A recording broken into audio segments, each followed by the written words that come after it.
lezi ndaba sikwethulela zona bukhoma ekomkhulu le-SABC Auckland Park eGoli naze inohlonze kusihlwa nje. Costa wants the money for human settlement. Health wants to rebuild the clinic. Education, their schools are damaged, they want to fix. UNdunankulu waseLimpopo uthi kuzodingeka imali elinganiselwa kumabhiliyoni amarandi ukubhekana nesimo somonakalo wezikhukhula ezedlule nomphefumulo wabantu abayishumi nanye selokhu iqale ngenyanga edlule lezikhukhula. We were looking for the suspects who were linked with several cases of business robberies, including the robbery at a jewelry store yesterday in Tonkat. Sekutshulwe abantu abanokusola ukuthi bayizigebengu esigamekweni sokudubulana nabakwasidlodlo esenzeke eWoodlands eningizimu yeTheku. Sifuna izinto eziningi thina. Homa birth certificate, homa immunization card, homa 3 months bank statement, ngisho proof of residence. Kodwa bana kuthiwa bahamba beyenza i-affidavit. Ubulungiswa lokho. Abazali beingane engakayitholi ikhala zokufunda esikoleni Eddington ePoint eThekwini basola uthishanhloko wesikole ngokuthi ubhekelela kangcono izingane zabo ukufika njengoba ezabo engakwazi ukuthola isikhala sokufunda kule sikole. Nabenkombangobane yakho nje uZulu ngomhlambo wenkomo libumbene lomkhothi ihora siyakhuleka nenabendlula mithi yamakhosi edlula ezinye ngentamo exosha kweyiphakeme ake ngiqobele nankamaqatha aqalazayo aganele nokho.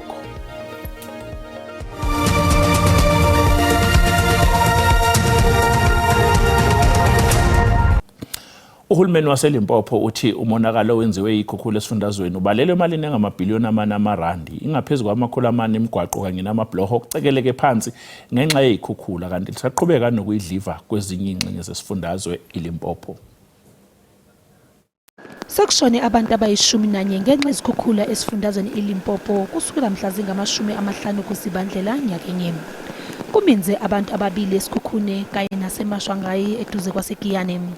Kanti imvula iyaqhubeka nokuyidliva eBhembe naseMupane. Umengameli uCyril Ramaphosa uvakashele eTshakuma naseMbawula eGiyane izolo ukuyohlola umonakalo wenzekile. Izikhulu zithi uma zihlola umonakalo wenzekile kuzodingeka imali engaphezulu kwa4 billion amarandi ukulungisa umonakalo. If we were to wait for a disaster and you start to say roads give us, it's roads that wants the money. It's a Costa give us, Costa wants the money for human settlement. Health wants to rebuild the clinic. Education, their schools are damaged, they want to fix. So there's no any other department where you will take this budget from. Hence, from the beginning, we've decided to say on an annual basis, we're going to reinforce a ring fence at this 1.2%. Izikhulu zithi abezimo eziphuthumayo basiqaphile isimo. I can confirm that all our districts do have what we call head of disaster center, including Capricorn district, does have all the 5 districts, does have. It could be other positions which are there. But I must indicate that disaster is managed in terms of Disaster Management Act. Uhulumeni usethembisa ukulungisa umonakalo. We're trying by all means as the department to always get capable people to do our designs when we construct our roads in the province. So it's just unfortunate now that it's floods, but in most of our roads, we make sure that when we appoint capable people. Kulindeleke ukuthi liqhubeke nokuyidliva ezingxenyeni zesifundazwe.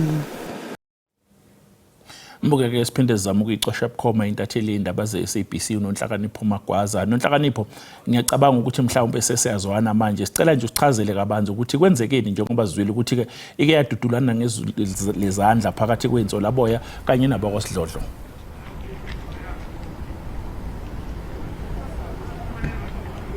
Ayikubingele lekhaya yebo njengoba kade usho nje ukuthi kuye kwaba khona ukudubulana phakathi kwamaphoyisa nezigebengu ekade icashe khona kulomuzo la emva kwami oseduze kwesikole sala eWoodlands kuthiwa ke ewedludla labasolwa laba bayasolakala ukuthi ibona akade beqhekeza ezitolo kakhulukazi izitolo lezi ezidayisa ubucwebe ko Phoenix ko Thongathi komhlanga amaphoyisa ekuthiwa athole umkhondo ukuthi labasolwa laba bacashe kulomuzo muzi noma kule ndawo le eqashisayo ela emva kwami angikwazi ukusuka kwamanje weCalvin ngoba kusakhona imizimba elele laphansi esahlonzwa njengoba kade besanda kufika labo abacwaningi boli bofuzo besazobheka isimo ukuthi sinjani. Siseme sikhuluma ke namaphoyisa ayasha amaphoyisa ukuthi nawo asazoqhubeka nophenyo laba abanye ababalekile engaziwa okwamanje ukuthi bangakhi ngoba kusolakala ukuthi kungenzeka ukuthi kade bewu16 abasola akade becashe khona la kulomuzi kwadutshulwa abawu4 babulawa abawu7 noma abayisikhombisa badutshulwa kodwa bona balimala okuyimanje bangaphansi kwesandla samaphoyisa. Amaphoyisa ke asabheka labo ke akade ekuthiwa babalekile okwamanje kuthiwa basazoqhubeka ke nophenyo babheke ukuthi yini enye abangase bayithole kulomuzi ola emva kwami ngoba okwamanje into abasayitholile kusayibhamu ezintathu. Nonhlakanipho sicela nje usichazele ngikubonile uke wakhuluma nokhulumela ke amaphoyisa esifundazweni ngafushane nje sicela usichazele ukuthi uthini.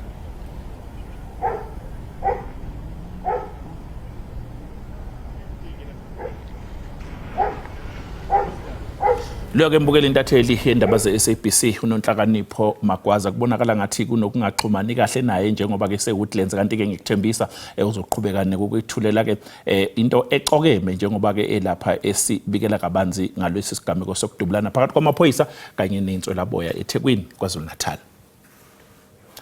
Uhulumeni waseMpumalanga useyinhlelweni zokumemezela isifundazwe njengesehlelwe inhlekelele kulandela ikhukhula owengamele zokubusa ngokubambisana esifundazweni uSpeedy Mashilo uthi umasipala waseNkomazi okhahlamezeke kakhulu uzodinga imali elinganiselwa ezigidini ezingama300 zamarandi ukulungisa ingqalazinda elimele. Izakhamuzi ezakhele kumasipala eNkomazi zilahlekelwe imizi yazo kanti nempahla yasendlini icekeleke phansi ngenxa yemvula enamandla. Ulwazi Sibambo uthi amanzi azungeza umuzi wakhe ngaphakathi nangaphandle wasala engenandlela yokuphuma. Don't even have anything to cook, the house is wet, even the stove you cannot touch even anything that concerns electricity. Since morning we didn't get anything to eat because we can't cook. Kucekeleke phansi namablo okwenze kwabanzima nokuthi izakhamuzi zemtholampilo esikoleni kanye nasemsebenzini. We are very much worried. Our house are very bad. We are in the mud. We are living in the water. Now we have got a lot of stress because we don't know how to pass to go to town because we are using one road in this place of Orlando. Up there, where the water is flowing. And we suspect even the crocodile. Now it is roaming around in our street, in our house. Babalelwa kwabahlanu umasipala waseMpumalanga bathintekile ngenxa yemvula eqhubekayo. The assessment of here in Nkomazi, they need over 300 million, which you can say is still running. It means there's still some other needs that must proceed. We have not get the assessment coming from the Bushbuck Reach and the other municipalities. After that, municipalities will present it before the Premier and the Cabinet for the Premier to declare a disaster. For the look of things and the damages so far, you definitely require a disaster to be declared. There is no electricity in many of the areas which affect the living of these communities. Izakhamuzi zixwayiswa ngokuthi zigweme imigwaqo namabloha agcwele amanzi nokuthi sihlale siqaphile njengoba imvula iqhubeka nokuyidliva. Kube khona umdonsiswano nokuhluthuka kweinhliziyo esikoleni samabanga aphansi eRington eThekwini abokufika betholana phezulu nenhlangano yamalungelo omphakathi March and March kanye neqembu umkhonto wesizwe kubangwa ukuthi ingane zala eNingizimu Afrika ayikwazanga ukwamukelwa kulesi sikole ngenxa yokuthi ikhala ezithathwe izingane zabo kufika. Kusukela ekuqaleni kwaleli sonto isimo besimanzonzo kulesi sikole okuphoqa ukuthi amaphoyisa abe khona aqaphe ngelukhozi. Inhlangano yomphakathi iMarch and March ibihola umbhikisho ngaphandle kwamasango esikole ifuna umnyango wezemfundo ungenelele kulolu daba.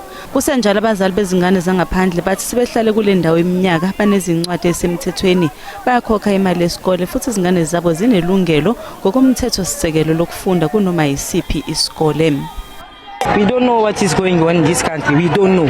The one we know that we got the children there, we are preparing their futures.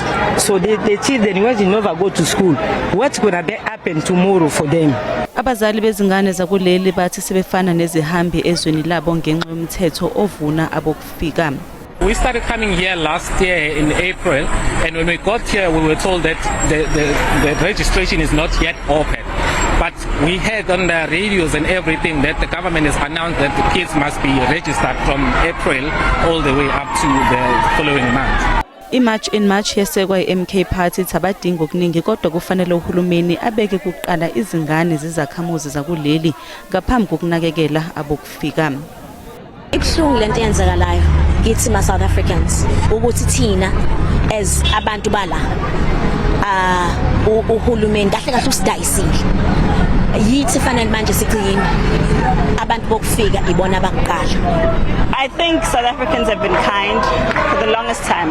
In our 30-something years of democracy, we've opened up ourselves to everyone. But that has come to the detriment of us and our children. Unfortunately, when it comes to our children, we can't compromise. Kanti umnyango wezemfundo ukhuthaza abazali bangakazitholi izikhala zezingane ngokuthi kufanele baxhumane nehhovisi lesifunda lomnyango. Mbukele sathi qoyitolo nawesibuya sizokuphathela udaba oluthi. Those particular pictures zoomed and looking into them, as I've highlighted already, there's no one with dreadlocks, and looking into them, there is no one who looks like this. Sigodliwe isinqumo odabeni lwesicelo sebhayili esifakwe ummangaleli ecaleni lokubulawa kwaye umsakazi uWarrick Stokho bedume kakhulu nelika DJ Warras.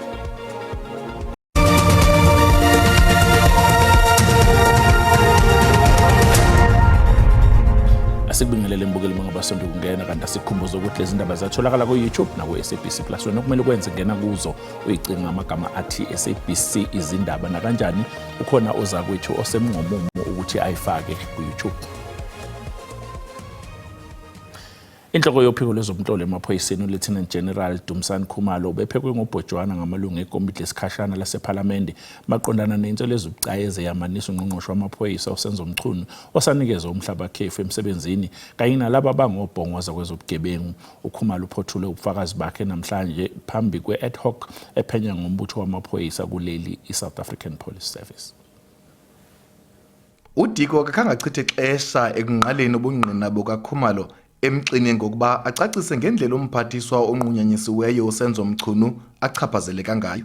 I'm asking you, and I have to ask you because we've asked General Fani Masemula, we've asked General Khumalo, where is the proof, whether it's your messages or anything, that says Minister Mchunu was instructed by Brown Mkhotsi, Matlala, whoever, to disband the PKTT? In the investigation, there is what we call direct evidence and circumstantial evidence. So if you look at the events as they are happening, and you look also at the communication in terms of the WhatsApp messages, that's what makes one to have those strong suspicions. Kodwa ke uDiko akakhange akholiseke elumkisa ngobungozi bokusebenza ngokukhana nokonzakalisa amagama abantu. It's a very, very serious allegation against Minister Mchunu. I've gone through most of the messages that have been put before us from different witnesses, and at no point do I see anybody discussing with Minister Mchunu the disbandment of the PKTT. Exino nangakumbi uKhumalo uvumile kuba abaphandi abakezi ngaphambili ngobungqina obukhomba ngqo umphathiswa. SABC ndingumkhokheli bandla ndiseParliament.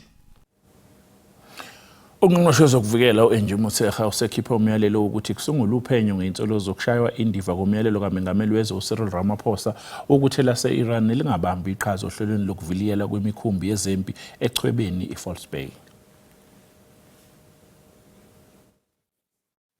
Ngokwestatement somnyango ungqongqoshe uMthekga uthi ubebatshele bonke abathintekayo ngomyalelo kaMengameli ngokucacile njengoba umyalelo wawuthi iIran akufanele ihlanganise nomvikeli wemikhumbi yezempi yasolwandle kodwa bekufanele ibukele nje kuphela. Sigodliwe isinqumo dabeni lwesicelo sebheyili esifakwe umangalelwa ecaleni lokubulawa kwaye umsakazi uWarwick Stock odume kakhulu ngelika DJ Waras. Umshushisi utshela inkantolo yemanje yaseGoli ukuthi kungenzeka umsolwa uVictor Majola abaleke uma kungenzeka akhululwe ngebheyili. Uhlangothi lwabameli bombuso njengoba belwenza izethulo zokuphikisa isicelo sebheyili kumsolwa uVictor Majola, ummeli wommangalelwa ubese veza ivideo ekhombisa ngemzuzu yokugcina kaDJ Waras lapho engena noma esephuma esakhiweni esiduniwe adutshulelwa ngaphandle kwaso. Kule video etholwe yiSABC kubonakala abantu bebaleka ngokwehlukana, kukholakala ukuthi kungesikhathi lapho kudutshulwa uDJ Waras. Kuyo le video kuphinde kubonakale owesilisa oneminyaka ekhanda okunguye abakwaZidlodla abasola ukuthi wadubula nesikhwama okusola ukuthi sasiphethe isibhamu siyavela. Izithombe zabilisa ababili ziveziwe nazenkantolo nokuyizithombe eingabandakanyi abasolwayo kuleli cala. So those particular pictures zoomed and looking into them, as I've highlighted already, there's no one with dreadlocks, and looking into them, there is no one who looks like this accused in any way whatsoever. I'm not an expert, but by naked human eye, there's no one that looks like this accused. Remember, these are the pictures that were shown to him. All these things are going to vindicate him. In actual fact, he's happy. Never mind what this court decides, he's happy for trial purposes. He's going to present sufficient evidence in relation to this to vindicate him on this matter. Nokho umbuso ukuchithile okusha okutholwe ummeli womsolwa. According to the evidence which is on record, those people were seated there for 45 minutes. I don't want to dwell much on Mary's worship because the video issue is a trial matter. Umshushisi ubeke izathu zokuthi uMajola umededelwa ngebheyili kungenzeka ebaleke. Umndeni wentombazane eneminyaka esikhombisa ubudala eMbumbulo eningizimu yeTheku uthi bawuqale kabi lo nyaka. uNhlalendle Magwaza wanyamalala ngoLwezi nyaka enye emva kokuthunywa esitolo sendawo. Isidumbu sakhe sitholakala ngeledlule esesonakele. Umndeni uthi kuphele naso zwaneni amandla njengoba kuboshwe isihlobo ngokubulawa kwendodana yawo. Ngomhla ka-23 kuNovemba unyaka odlule, uSimangele Magwaza ongumama kaNhlalendle wathuma le ntombazanyana esitolo esigodini sawophezu komkhono eMbumbulo. Uma ingabuyi le ntombazanyana, umama wayo waya kuyibheka kepha wangayithola. Umama kwale ntombazanyana wacela amalungu omphakathi kanye namaphoyisa ukuba ambhekise ingane yakhe kepha yangatholakala. Kuze kwaphela isikhathi samaholide lomndeni ungamtholi lo mntwana. Kepha ngemuva kwamasonto ayisithupha engatholakali, isihlobo somndeni kuthiwa sagonyuluka esangomeni sendawo sathi yiso esimbulele umntwana. Amaphoyisa abe eselandela lo mlisa ke ekuthiwa kwawakhombisa isidumbu sale ntombazanyana ehlathini. Angizazi noma ngiyaphila noma ngifile, ngathi ngisazovuswa nje kuthiwe iphupho. Bengambona umntana wami ehamba esaneminyaka emincane kangaka. Abafundi basesikoleni iNtinyane babambe inkonzo yesikhumbuzo kaNhlalendle Magwaza. Phinde futhi sibe worried kakhulu ke manje einganeni ezincane ezisafunda kulamazinga amancane kangaka eseyizohamba zithukile zihambe ithukizanya nabazali bengazi noma zobuya esikoleni.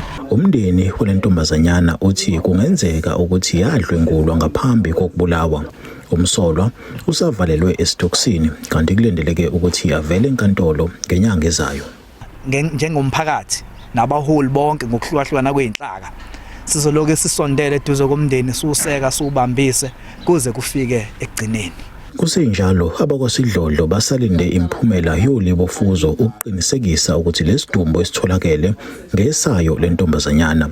NginguSimphiwe Makhanya wezindaba zeSABC ngiseMbumbulo. Bukele mangabe sibeyitolo sobe sikubhekela ukuthi lobe linjani izulu lapha kwaDabazi kwaNongoma nalapha eVuwane Limpopo nakwezinye ingxenye zezwe.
zonke lesibeka lapha bese kuphathele zona namuhla. Kusasa bazobe bekhona oza kwethu nendaba ngolimi lesiXhosa. Umzukulwane uMazinyane uyavalelisa. Usale kahle.